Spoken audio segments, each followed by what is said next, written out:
c'est un puissant et magnifique navire. Il arbore sur les mers un nom qui est synonyme de courage et de ténacité.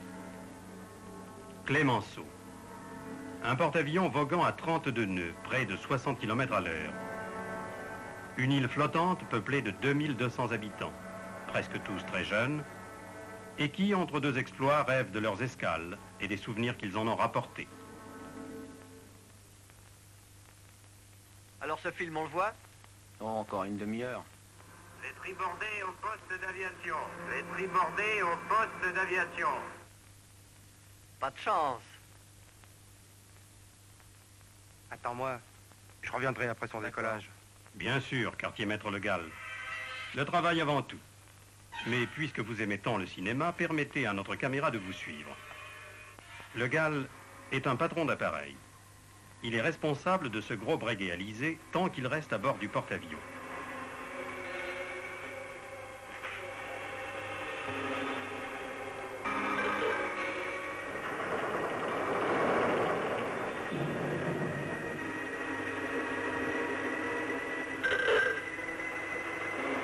Mais il y a également sur le Clemenceau des étendards 4 d'assaut, ainsi que des aquilons. Les équipages sont rassemblés en salle d'alerte. Alpha Bravo, Alpha Delta, vous avez pris connaissance des conditions d'exercice. Le terrain de déroutement est celui de l'île de Porto Santo. La fréquence de tour 118,5. J'attire votre attention sur les conditions météo. Une inversion de température entre 1200 et 2000 pieds. À vous de jouer, second maître Blandin. Sera médiocre au-dessous de cette... Le film de vos escales, vous le verrez plus tard. Pour l'instant, c'est un autre cinéma qui vous attend. Le grand branle-bas quotidien d'exercice vient de sonner à bord du Clemenceau.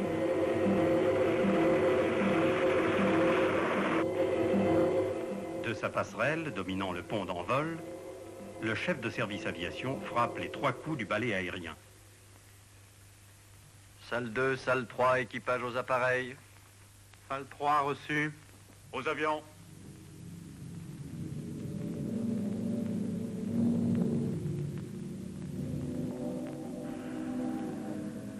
Le moment est venu pour le Gall de remettre son alizé à Blandin.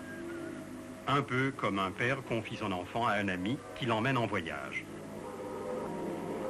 À partir de cette minute, la responsabilité de l'appareil passe entre les mains du pilote.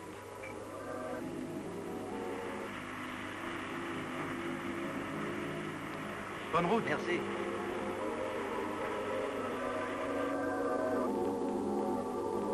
En route les moteurs.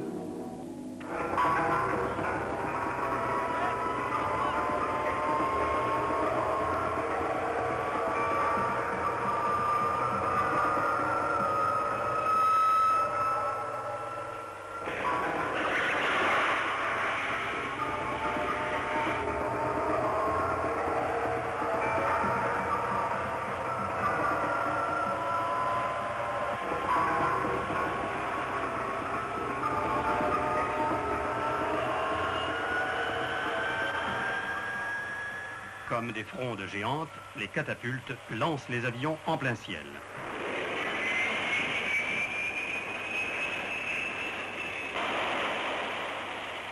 Le dos collé à son siège, le pilote salue pour indiquer qu'il est prêt. Au signal du pavillon vert, la vapeur sous haute pression de la machinerie des catapultes se détend brutalement.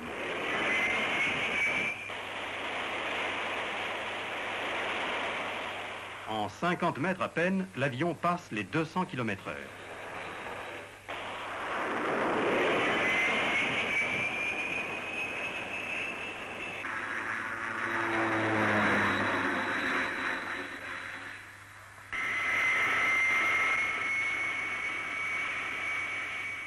Ce sabot qui coulisse dans les rails de la catapulte et contraint l'appareil à une rapide génuflexion entraîne l'avion projectile par l'intermédiaire d'une forte élingue qui tombe à la mer en fin de course.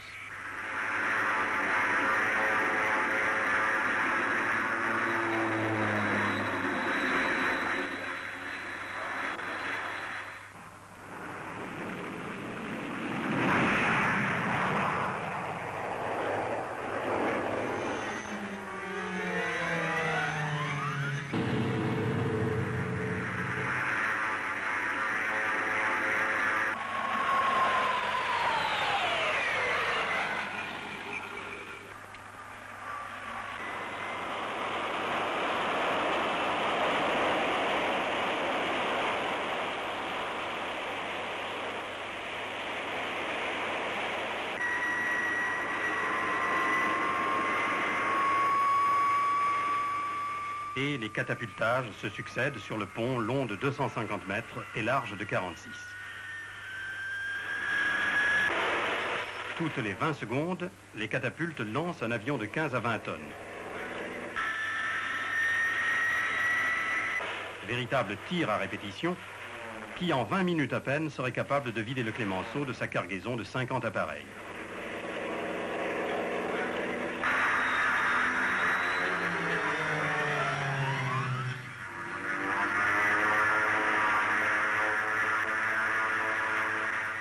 Blandin, à son tour, signale paré.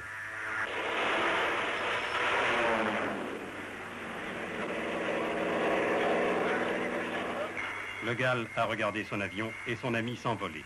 Pour lui, c'est l'entracte, jusqu'au moment de l'appontage. Alpha Bravo catapulté. Alpha Bravo catapulté. Sur le plot R, un nouveau raid est porté. Bravo par la droite, vecteur 2, 10, 5. Reçu. Alpha Bravo, c'est l'indicatif de l'Alizé de Blandin, en liaison permanente avec le centre information du Clemenceau.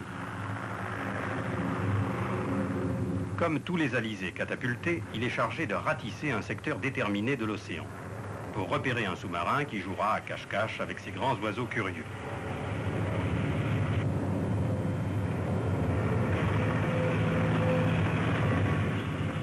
Une fois parvenu dans la zone de recherche, Blandin sort son radome, cet œil noir protubérant à qui rien n'échappe. Sur le porte-avions, les radars suivent et dirigent chaque appareil. Étendard 31 dans le 220 65 nautiques.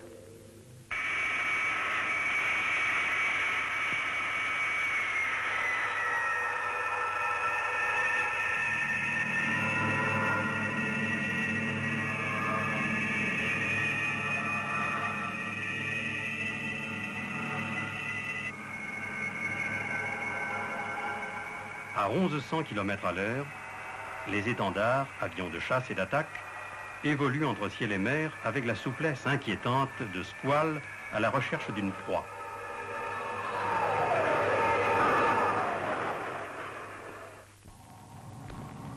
Cependant, le Clemenceau, libéré de ses avions, entreprend un autre exercice. L'aérodrome flottant est aussi une énorme citerne à mazout, à laquelle vient puiser un escorteur d'escadre.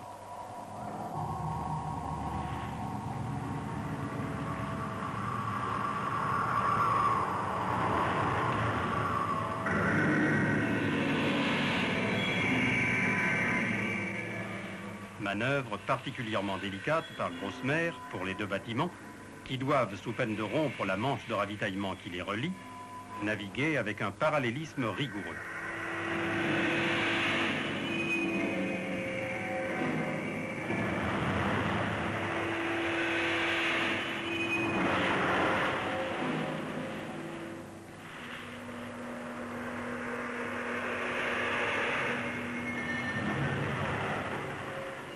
Le Gall, qui ne participe pas à l'exercice, rejoint son ami cinéaste. Alors, paré? Tu peux t'asseoir.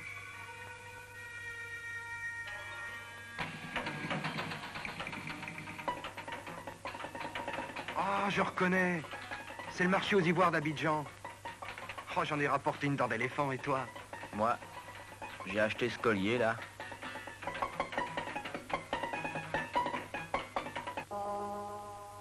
Voilà Caillard, près de Dakar. Tiens, regarde les chameaux. Oh, les pirogues. Une plage à perte de vue. Oh, dire que j'en ai rêvé pendant des années et qu'aujourd'hui ça me paraît tout naturel. Joue pour les blasés. Tu n'as pas encore tout vu.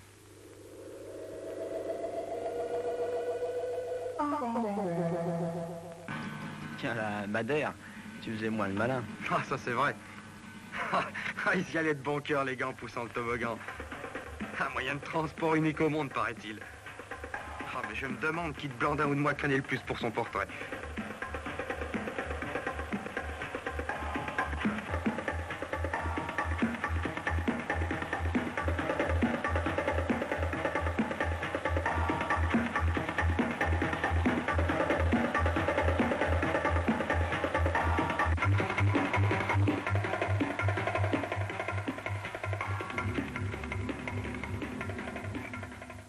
Mais Blandin, en ce moment, se passionne pour un autre mode de locomotion et pour un autre jeu.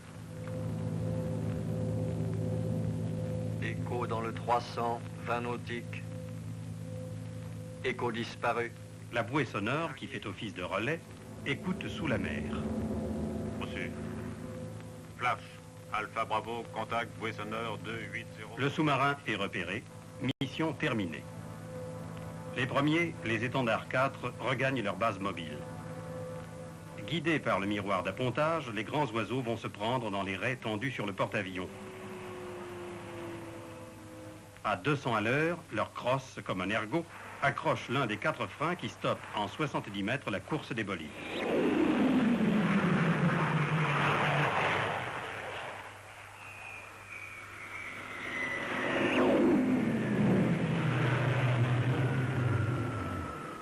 À leur tour, les aquilons, chasseurs tout temps, rentrent de patrouille.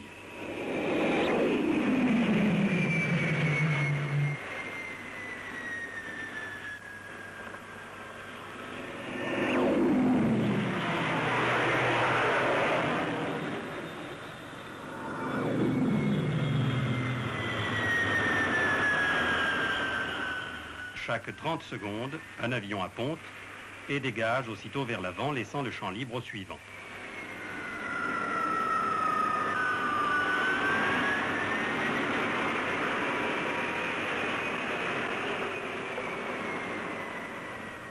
Voici enfin les alizés qui regagnent le bercail.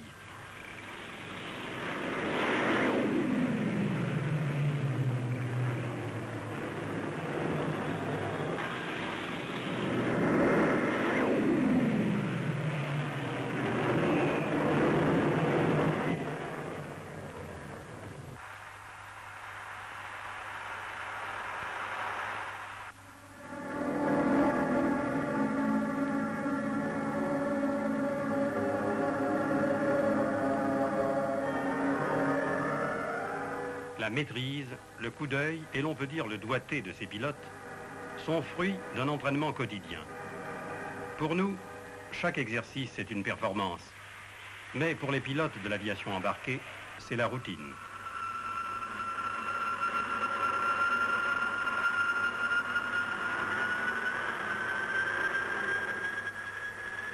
À quoi croyez-vous que pense Blandin en reposant le pied sur le pont? Au succès qu'il vient de remporter? Mais non. Tout simplement au petit film qui l'attend. J'ai vu le film.